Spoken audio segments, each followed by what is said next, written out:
Dahil sa arbitration, na-clarify ng arbitration na hindi totoo na disputed yung EEC natin to the extent of 540. Sa makatuwid, na-gain back natin yung 540.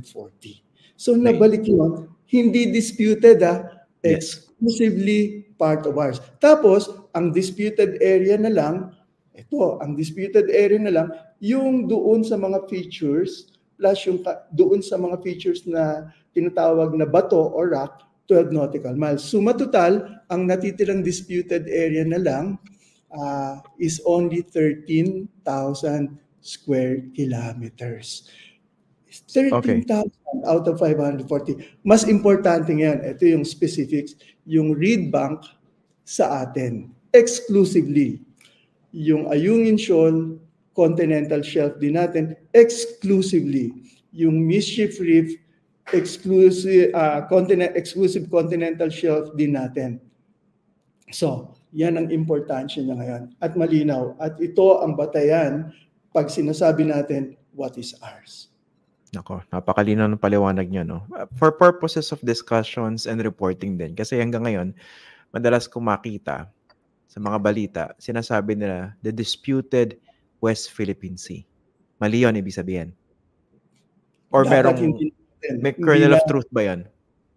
No, ang truth na lang yan, kakaunti lang yan, sinabi ko nga, the only disputed area in the South China Sea, and for the most part in the West Philippines, for the least part lang, kasi may kaunti lang yun kasi pag imagine mo yung ating EEZ, nasa loob ng EEC natin yung mga features na yan. So yung natitirang disputed na lang, yung mga features na yon. Ang numero niya 13,000 pero hindi 540,000. So sorry sir. Doon sa natitirang 13,000 square kilometers na disputed sa buong South China Sea, ilan po rin yung pasok pa sa ating exclusive economic zone? Kung meron pa. I don't have the numbers right now. I have not, kasi before we made computation, medyo lumipat na ako. Pero we can make that computation. But maybe if you look at the map, kasi a large portion naman talaga ng mga features na yan nasa atin. Pero a large portion of the KAG is also low tide elevation.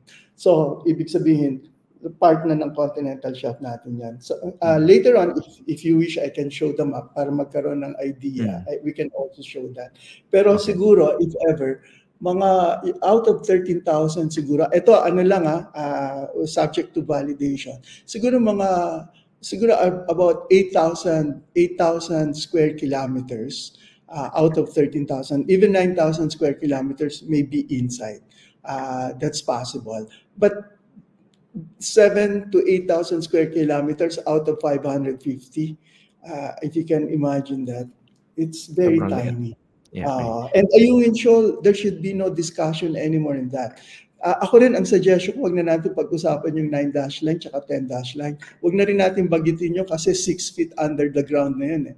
Let's not make a zombie out of a dead thing. So every time we mention 9-dash line, we are actually giving breath to a dead thing and making a zombie out of that. It's 6 feet under the ground already. Patay na yun, wala nang saysay yun. Actually. Hindi ko rin pala, nakalimutan ko rin bangitin isang importansya. Dahil ngayon malinaw, malinaw kung ano yung disputed, malinaw kung ano yung atin. Hindi lang sa atin, kundi pati sa bansang China, malinaw na rin yun.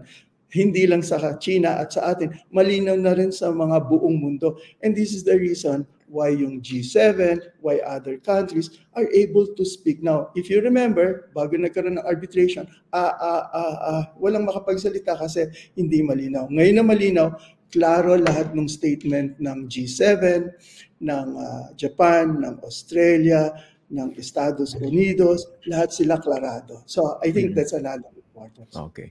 Isa ko rin tanong, sir, kasi hindi lang naman China at yung Pilipinas yung nagle-lay claim dito sa parts ng South China Sea. Although ang pinaka-suga pa rito, of course, is China. So, na-clarify na yung maritime entitlements ng China, ng Pilipinas, in particular, dito sa arbitral victory natin. How about the other claimants dito sa bahagi ng west ng South China Sea? Are they also respecting the findings kahit hindi sila party doon sa arbitration? Oh, yes. Well, two things. Number one, definitely beneficial yung ruling ng tribunal doon sa mga other claimant countries, including Vietnam, including Malaysia, including Brunei, including Indonesia. And that's why if you notice, Indonesia talagang nagpursigido siya ngayon doon sa pagpapatrol ng Natuna Islands and din yung kanilang waters doon. No? So there is no doubt na yung ruling ng tribunal benefited them, even if kung hindi sila party doon.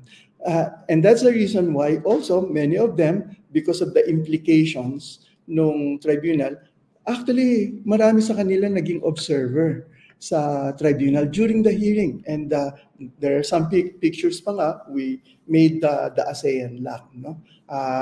So it's definitely beneficial to them. It's also beneficial to other user states na dumadaan sa South China Sea. Kasi ngayon, talagang may freedom of navigation and there is nothing that should impede their passage in the high seas doon sa Donut Hole and sa South China Sea. So it is definitely beneficial not only to the Philippines, not only to the other claimant countries, but to the entire world or globe, no? Both in terms of regional and global peace.